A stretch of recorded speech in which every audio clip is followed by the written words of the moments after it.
Bismillahirrahmanirrahim. Assalamualaikum warahmatullahi wabarakatuh. Pada kesempatan kali ini saya akan menjelaskan tentang EKG di uji kompetensi.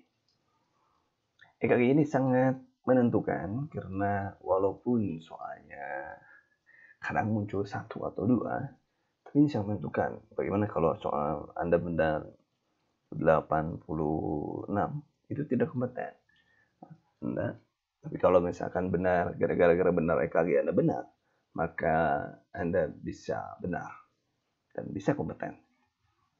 Ini peralatannya adalah kertas EKG, jeli, elektrode, mesin EKG. Dan EKG merupakan rekaman aktivitas detak jantung pada permukaan tubuh. Nah, Anda harus paham ini. Ini satu kotak kecil 0,04. Kemudian dari sini sampai ke sini 5 kotak. Satu kotak besar atau 5 kotak kecil adalah 0,2. Kalau ke atas tingginya 1 milivolt ya. Nah, tingginya 1 milivolt. Ini kalau ke sini menunjukkan waktu, kalau ke sini voltase ya. Anda pun harus paham dari mana gelombang P, kemudian kompleks interval PR, kompleks QRS, kemudian interval R ke R interval, kemudian ada segmen ST ya, ada QRS, kemudian gelombang T dan gelombang U. Anda harus paham ini. Selanjutnya ini adalah sistem konduksi yang normal, dimulai dari S anode, kemudian masuk ke A anode, kemudian masuk ke bundle his, dari bundle his ke kiri dan kanan, baru kemudian ke serabut Purkinje. Ini harus menjadi kepengetahuan dasar pada saat Anda ingin belajar EKG. Kemudian ini masih lebih jelasnya seperti ini. Sinoatrial node. Nah, di sini ada namanya atrial conduction fiber yang menghubungkan antara atrium ya.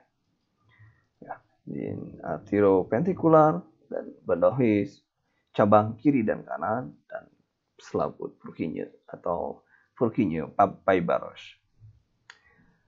Kalau kita bandingkan, atrial depolarisasi itu dilihat munculnya adalah muncul gelombang P. Ini dari mulai atrium depolarisasi dari S anode. Nah, ini ya gelombangnya. Ini akan muncul gelombang P.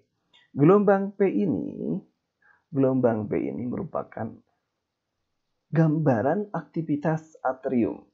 Jadi kalau ada kelainan di gelombang P, maka akan terlihat dari gambarannya menjadikan bahwa itu merupakan gambaran dari kelainan di atrium. Gelombang tak jarang kita ketahui merupakan repolarisasi atrium. Kemudian ada ventricle depolarisasi, munculnya adalah gelombang kompleks QRS ini ya, kompleks QRS, dan repolarisasinya menimbulkan gelombang T sehingga muncul repolarisasi.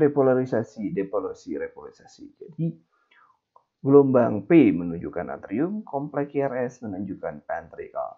Itu sebagai catatan. Beserta juga ST. T-nya juga menunjukkan ventricle, ST pun menunjukkan ventricle. Jelas ya?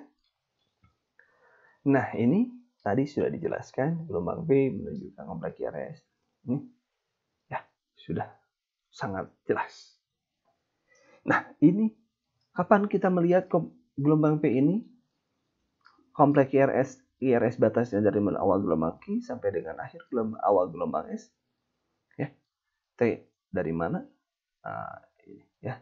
Ini pun Anda harus hafal. PR interval dari awal gelombang P sampai awal gelombang Q. Ini PR interval. Ya. Ini depolarisasi dan depolarisasi. T interval itu repolarisasi ventricle. Nah, ini menunjukkan atrium dari sini ke sini menunjukkan ventricle. Nah, ini Anda harus paham kotak kecil, bagaimana kotak kecil ini 0,04 sama tadi 1 mm, 5 mm. Ke sini second detik dengan kecepatannya 0,5 Kecepatannya 25 mm per detik. Ya.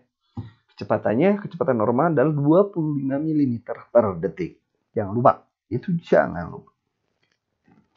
Nih, satu kotak kecil 0,04 detik. 2 0,6. 1,5 0,6. 2 0,08. Begitulah seterusnya. Kalau ke atas milivolt 0, milivolt ya. Jadi kalau ingin 1 detik berarti 1 2 3 4 5 kali 5 kali 0 5 kali 0,2 ya 1 detik. Nah, ini namanya segitiga Eindhoven. Eindhoven adalah orang Indonesia keturunan Belanda ya. Jadi dia merupakan seorang yang mendapatkan Nobel ya, Nobel tentang kesehatan. Kemudian ini dari right atrium ke left atrium itu muncul gelombang 1. Dari right arm ke left leg ini menunjukkan gelombang 2. Dari sini ke sini 3 ya. Ini sudah harus Anda pahami ya, sudah Anda pahami sehingga Anda bisa melihat. Kalau ada melihat dari sini, ini loh maksudnya gini. Kalau ini mata, untuk melihat jantung sebelah sini, maka akan terlihat 1. Kalau melihat jantung sebelah sini, maka akan terlihat lid 1 dan lid 3. Ya kan? Ini bagian bawah itu inferior itu lid 1, lid 3, AVF, foot. Nah, ya. Jadi kesimpulannya ya ini Anda harus paham ini. Harus paham. Nah, itu ya ada A-nya singkatan dari mana? Apa A itu? A itu singkatan dari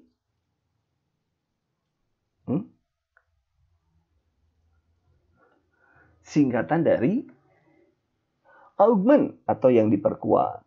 Ventricle right, ingat ventricle right, ventricle left, ventricle put. View lah atau bisa juga view right, view ya. AVR menunjukkan tidak ada yang dilihat dari AVR. AVR lateral, AVF kita untuk melihat inferior ya. Ini precordial lead. Nah, tadi saya lupa. Nah, ini limb lead. Limb lead itu ada lead 1, lead 2, AVR dan AVF. Ini sadapan precordial lead. Precordial lead itu ada P1, P2, P3, P4, P5, P6 sampai muter. Ya. Sampai muter P6, P12, P18, sini P4, P24. Ya, ini yang ke kiri. Coba lihat Anda perhatikan dan ini keluar di hukum ini. Misalnya gelombang P3 di mana? P3 di mana? Antara P2 dan P4.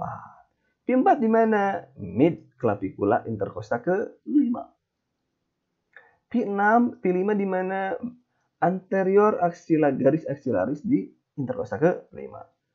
Kalau P6 di mid axillaris. Itu hafalin itu ya. Jangan lupa. Nah, ini posisinya. P1 untuk melihat septum, P2 untuk melihat septum juga, P3, P4 sama anterior, P5, P6 melihat lateral. Jadi yang lateral adalah apa lagi ya? Nanti saya jelasin lagi. Kemudian ini kalau sadapannya ke kanan, dibalik saja, ya sama saja, cuma dibalik dan diikuti dengan huruf R di atasnya. 1R, P1R dan P6R sampai P6R, sama saja. Nah, ini posisinya sama dengan ke kiri, tetapi ini ke kanan.